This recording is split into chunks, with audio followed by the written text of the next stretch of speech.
Fala pessoas, bem-vindos à leitura comentada em formato podcast do Vale Testamento. Meu nome é Paulo Henrique, sou estudante de História formado pela Universidade do Estado do Ceará e essa série é sobre o livro Tempo dos Historiadores do professor José da Assunção Barros.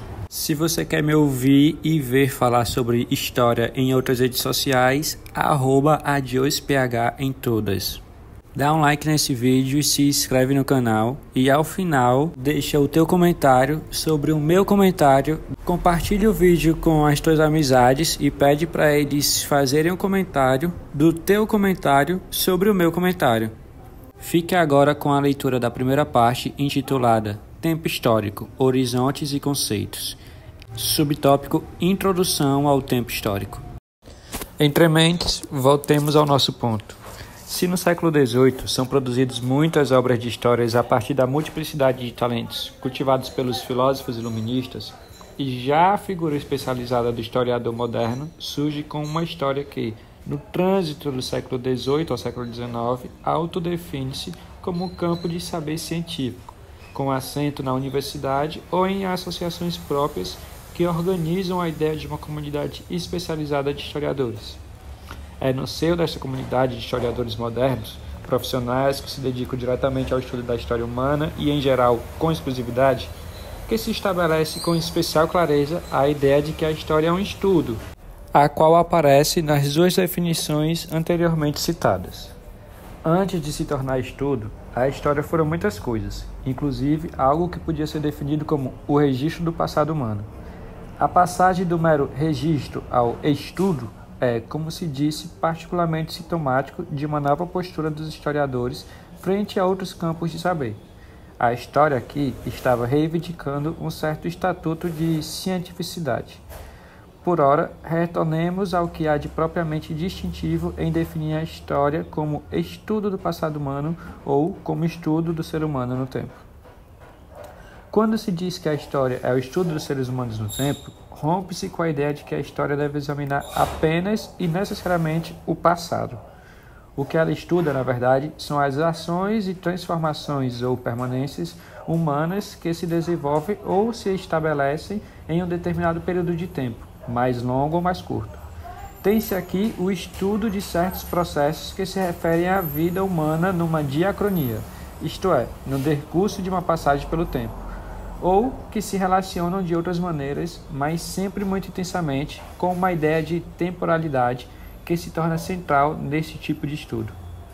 Vista desta maneira, a partir da terceira década do século XX, a história expandia-se extraordinariamente no campo das ciências humanas, com esta nova redefinição constantemente confirmada por uma considerável e progressiva variedade de novos objetos e modalidades. A história assenhorava-se, por exemplo, do mais recente de seus domínios, o tempo presente.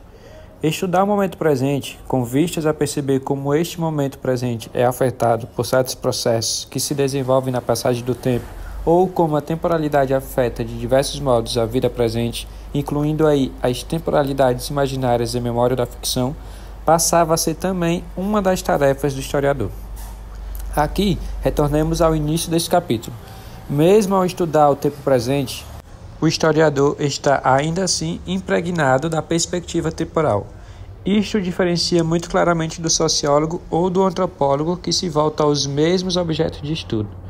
De igual maneira, os historiadores também tomaram para seu objeto de estudo a literatura de todas as épocas, inclusive da sua própria. Todavia, a perspectiva temporal, a consciência permanentemente atualizada de que o seu objeto está enredado pelo tempo e de que a própria análise do historiador que examina este objeto está ela mesma inscrita no seu tempo específico, diferencia o historiador do linguista ou do crítico literário que se debruçam sobre os mesmos objetos de análise. O tempo, enfim, é visceral entre os historiadores. Por outro lado, o tempo também é importante para os físicos, para os psicólogos ou para os médicos que examinam a evolução de determinados sintomas em um organismo. Devemos nos perguntar então pela especificidade do tempo dos historiadores. O que traz ao tempo histórico a sua própria especificidade? Fim do tópico O Tempo na definição de história, páginas 13 até a página 20.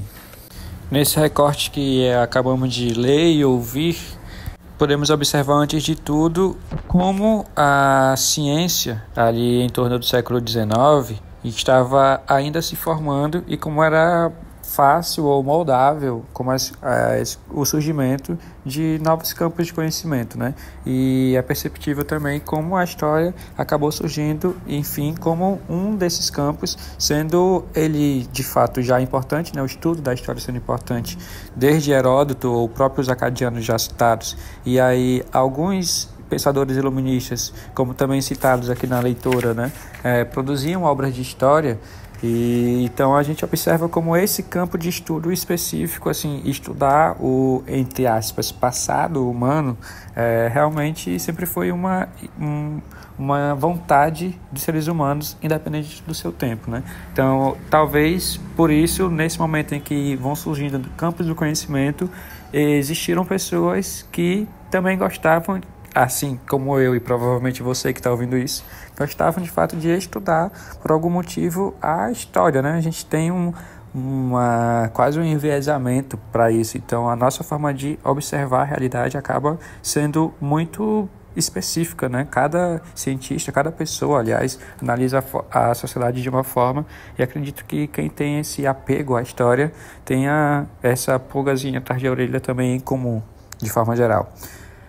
E talvez essa pulga atrás da orelha seja de fato essa ideia ou essa concepção de nós estudarmos a nossa própria realidade e vermos e observarmos assim como chegamos até aqui, né? De fato, como os outros seres humanos, enquanto o animal mesmo, evolutivamente, foi se transformando nesse animal que nós somos hoje. De fato, e então por isso também existe essa especificidade de que a história ela está determinada pelo tempo, né? Como a gente também observa aqui na leitura, como o tempo é visceral para o historiador, porque isso é quase que o que define a história enquanto ciência, né? De fato, o tempo e as transformações que nós, enquanto sociedades, fomos fazendo durante esse período. Por isso também o fato de que história não é necessariamente apenas aquilo que tem como registro escrito, né? São todas as transformações que os seres humanos ocasionaram no seu período aqui no planeta Terra. Então, acredito que essa parte da leitura tenha levado a esse tipo de raciocínio. Se você concorda também com esse tipo de pensamento, tem algo a acrescentar, deixe nos comentários. E muito obrigado por assistir mais esse vídeo.